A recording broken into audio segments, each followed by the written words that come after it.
Hello नमस्कार welcome back to my YouTube channel आपनालोक सकलोके मोर यूट्यूब चैनलলৈ स्वागतम জনাইছো आशा কৰিছো আপোনালোক সকলোৱে ভালে আছে আৰু আজি মই এটা বিশেষ আঞ্জা আপোনালোকৰ লগত শেয়াৰ কৰিবলৈ ওলাইছো মানে গাহৰিৰ মাংস আপোনালোক চাগে জানে গাহৰি মাংস এক মানে সুস্বাদু ব্যঞ্জন বুলি ক'লেও ভুল নহব গতিকে আজি মই আধা কেজি গাহৰি মাংস আনিলো বজাৰৰ পৰা আহকচোন আজি মই গাহৰি মাংস আপোনালোকক কচুৰ লগত বনোৱা শেয়াৰ কৰো প্ৰথমতে মই বইল কৰি কিনে আধা কেজি গাহৰি মাংসখিনি লৈছো আৰু ইফালে মই কেৰাহী পাতি দিছো কেৰাহী গৰম হ'ব দিছো লো ফ্লেমত ইফালে আৰু মা মছলাখিনি ৰেডি হৈ আছে মা মছলা মই পিয়াজ লৈছো কেঁচা জলকীয়া এইফালে লৈছো আপোনাৰ কেইখিলামান এখিলা তেজপাত মাজতে কাটি লৈছো শুকান জলকীয়া দালচিনি তাৰপিছত লং আৰু ইলাচি ইফালে লৈছো নহৰু আৰু কণ জলকীয়া পিহি লৈছো খুন্দনাত ইফালে কেইটামান কণ জলকীয়া আছে আৰু ইফালে কণ বিলাহী 4টা এতিয়া কেৰাহী প্ৰথমতে গৰম হৈছে কেৰাহী মিঠাতেল দি লম মিঠাতেল কম কৰি দিলেও হ'ব কিয়নো গাহৰি মাংসৰ অলৰেডি তেল থাকে বহুত মই কমকে তেল দিছো এতিয়া মই হাই ফ্লেমত তেলটো সোনকালে গৰম হ'ব দিম গাহৰিৰ মাংসত মই আলু দিম আৰু কঁঠালৰ গুটি ইয়া দেখিছে গাহৰি মাংসত যিকোনো বস্তু দিয়ে ভাল লাগে খাই আৰু লগত আছে কচু আমাৰ ফালে হলং কচু বুলি কয় দীঘল দীঘলকে মই দেখুৱাই দিম কচুটো কেনেকুৱা কচুটো হল এনেকুৱা কচু এইটো হলং কচু বুলি কয় আমাৰ ইয়াতে হলং কচু দিম গাহৰি মাংসত কোনে কোনে কচু দি গাহৰি মাংস খাইছে জনাবচোন কমেন্ট বক্সত ইফালে মিঠাতেল গৰম হৈ গ'ল ফেনা ওলাই আছে এই ফেনখিনি মৰিলে মই দি দিম শুকান জলকীয়া এতিয়া দিম শুকান জলকীয়া দেখিছে তাৰপিছত তেজপাত কেইখিলা তাৰপিছত দিম এয়া ধুনীয়া সুগন্ধ ওলায় এইখিনি দিলে মই মাংস বনালে এইখিনি দিওঁৱে তাৰমানে এতিয়া লো ফ্লেম কৰি দিছোঁ যাতে অলপ ভালকৈ ভাজি খায় এইবাৰ দিম মই পিঁয়াজ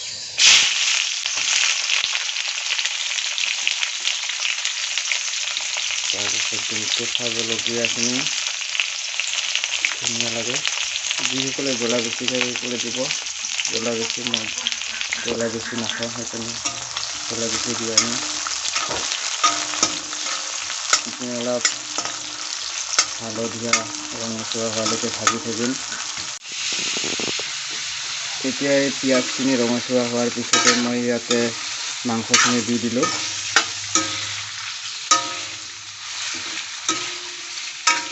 দেখিছে ইয়াতে মই নিমখ দিম কাৰণ মই আৰু কচুখিনিতো নিমখ দিম সেইকাৰণে এইখিনি অলপ কমকৈ দিছোঁ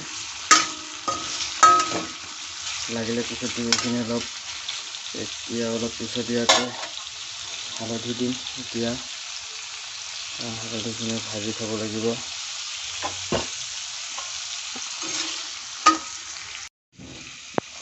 হালধিখিনি দিয়া হোৱাৰ পিছতে মই দিম অলপমান জিৰা গুড়ি তাৰপিছত ধনিয়া গুড়ি ইয়া কাশ্মীৰী ৰেড চিলি পাউডাৰ জ্বলা নাই কিন্তু দেই ইয়াত মই জ্বলা বেছি দিয়া নাই তাৰপিছত দিছোঁ অলপমান মিট মছলা এতিয়া এইখিনি ভালকৈ মিক্স কৰি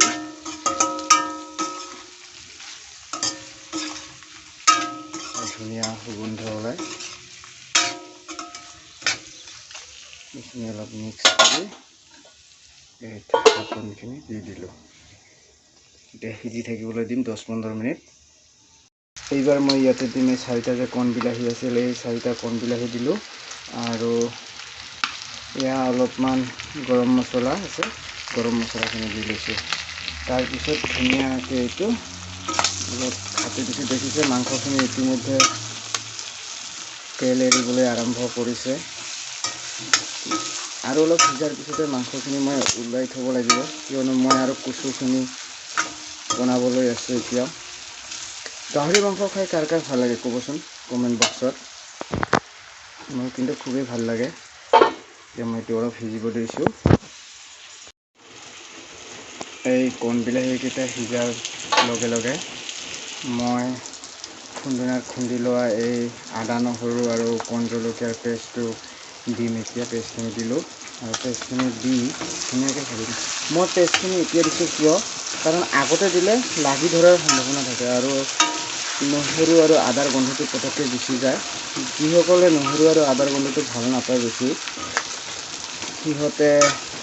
আগতে তেলত ভাজি ল'লেও হয় কিন্তু মই পিছত দিওঁ কিয়নো পিছত দিলে পটককৈ লাগি নাযায় এতিয়া এইখিনি অলপ ভালকৈ সিজিব দিম তাৰপিছত কাৰণে ঢাকি দিব লাগিব এতিয়া মোৰ মাংসখিনি অলমষ্ট সিজিছেই এতিয়া মই মাংসখিনি অলপ ভালকৈ সিজিছে তেল এৰিছে এতিয়া মই মাংসখিনি এই চৰিয়াত উলিয়াই ল'ম এয়া দেখিছে মই সম্পূৰ্ণ মাংসখিনি উলিয়াই ল'লোঁ কেৰাহীৰ পৰা কেৰাহীত যিখিনি তেল আছে মাংস বনোৱাৰ পিছত এইখিনি তেল আছে আৰু ইয়াতেও তেল ওলাইছে কি ধুনীয়া কালাৰ ওলাইছে দেখিছে নহয় আৰু এতিয়া মই কচুখিনি সিজাই ল'ম ইয়াতে কচুখিনি দিছোঁ তাৰপিছত আলুখিনিও দিম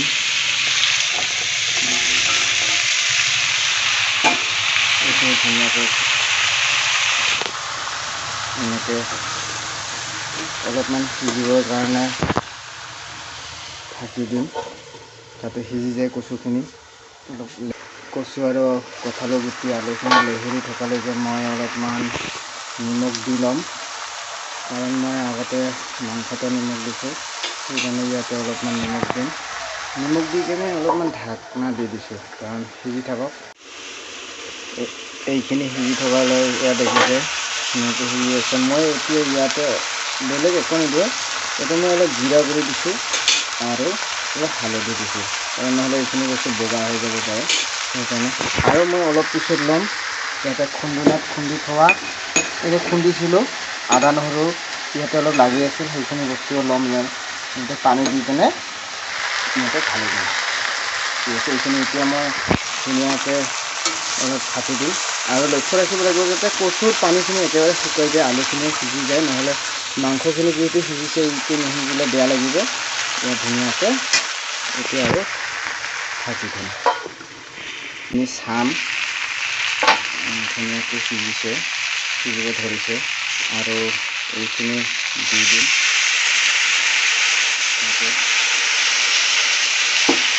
আদা নহৰুৰ পানীখিনি তাতে অলপ মিক্স কৰি দিম এতিয়া অলপ আৰু ধুনীয়া সুগন্ধ ওলাব এতিয়া ঢাকি দিম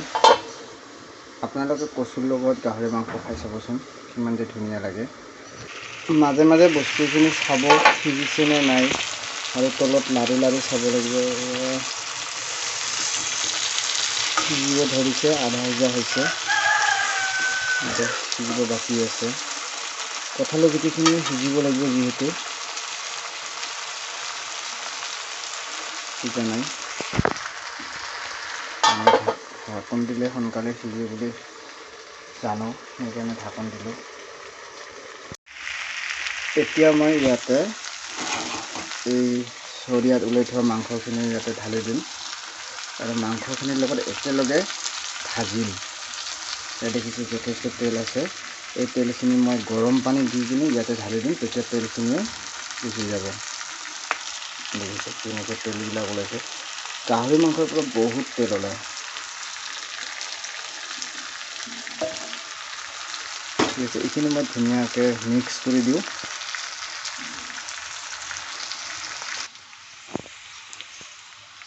এইখিনি মই ধুনীয়াকৈ মিক্স কৰি লোৱা হোৱাৰ পিছত মই ইয়াতে চাওক মই গৰম পানী লৈছোঁ। গৰম পানী ঢালি কিনে ইয়াতে ঢালি দিছোঁ যাতে ভালকৈ বস্তুখিনি বইল হয়। আৰু আলু কঁঠালৰ গুটি সিজোতে অলপ দেৰি লাগে। আলু আৰু কচু সিজোতেতো সময় নালাগে, সিজা নাই গুটিখিনি এতিয়ালৈকে। ঠিক আছে, এইখিনি এতিয়া ধুনীয়াকৈ বইল হওক। এইখিনি মই মাংসখিনিৰ মাজতে 2-3 বাৰ কাটি কুটি চেক কৰি ল'লোঁ। এতিয়া তলত লাগিব ধৰিছে, আৰু তলত লগাৰ সময়ত আপোনালোকে যিমানখিনি গ্ৰেভি খায় সেই অনুপাতে বা জোল খায় সেই অনুপাতে ইয়াতে পানী দি ল'ব। আৰু এইখিনি ফাইনেল টাচ। আৰু এইটো ভালকৈ ধুনীয়াকৈ যেতিয়া বইল হ'ব তেতিয়া বস্তুখিনি গোটেইখিনি সিজি যাব আৰু কঁঠালৰ গুটিখিনিও নৰম হৈ যাব। দেখিছেনে কি ধুনীয়া কালাৰ ওলাইছে, দেখিছে? এইখিনি এতিয়া মই ঢাকি বইল হ'বলৈ দিম।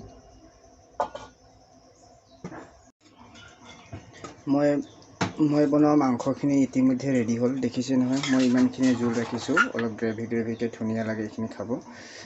আৰু এতিয়া পৰিৱেশন কৰোঁ, দেখিছে? আহকচোন এতিয়া পৰিৱেশন কৰোঁ, অলপমান কেনেকুৱা লাগে সোৱাদ চাই লওঁ।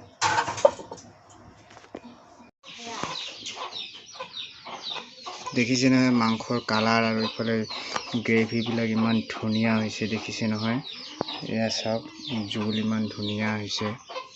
মাংস দেখিলে খাওঁ খাওঁ লাগি আছে। এতিয়া মই মাংসখিনি খাম।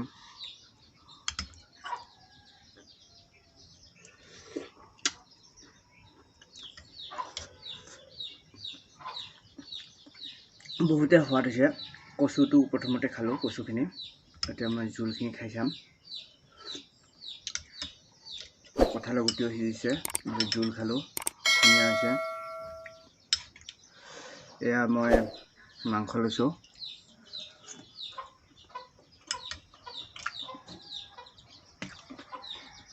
ধুনীয়াকৈ সিজিছে। গাহৰি মাংস বহুত ভাল লাগে খাই। আপোনালোকৰ এনেকৈ বনাব, কচুৰ লগত, হলং কচুৰ লগত, তাৰপিছত কঁঠালৰ গুটি, আলু মিক্স কৰি ভাল লাগে খাই, খুবেই ভাল লাগিছে মোৰ। আশা কৰোঁ আপোনালোকে ভিডিঅ'টো চাই ভাল পাইছে। যদি ভাল লাগিছে তেনেহ'লে লাইক কৰিব, শ্বেয়াৰ কৰিব আৰু ছাবস্ক্ৰাইব কৰিবলৈ একেবাৰে নাপাহৰিব। আৰু এনেকৈ গাহৰি মাংস কচুৰ লগত কেনেকুৱা লাগে খাই জনাব, বনাই ট্ৰাই কৰি চাব আৰু কমেণ্ট বক্সত জনাব কেনেকুৱা পালে। ধন্যবাদ, ৰাখিছোঁ।